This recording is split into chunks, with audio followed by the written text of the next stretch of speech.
मोदी अगर किसानों की कर्ज माफी करेंगे तो चुनाव में बीजेपी को क्या फायदा होगा? बहुत ज्यादा 57% लोग मान रहे हैं कम फायदा होगा, 17% मान रहे हैं नहीं मानने वालों की तादाद 20% है। हालांकि आपको ये भी बताते चले, आज ही राहुल गांधी की ओर से कहा गया है कि जब उनकी सरकार आएगी तो किसानों की कर्ज माफी कर दी जाएगी।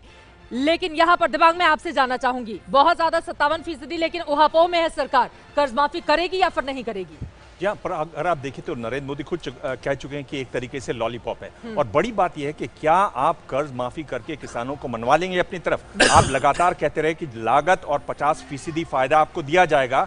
करीब 100 रैलियों में प्रधानमंत्री नरेंद्र मोदी ने कहा, लेकिन सुप्रीम कोर्ट गए और कहा कि संभव नहीं है। लेकिन शिवराज सिंह संसद में भी चौहान उन्होंने ने यही ABP न्यूज कहा। से बातचीत में माना है कि किसानों की कर्ज माफी जो कांग्रेस की ओर से घोषणा की गई उसका खामियाजा हमें उठाना पड़ा है चुनावों में। जरूर उठाना पड़ा है और आपकी विश्वसनीयता का सवाल है।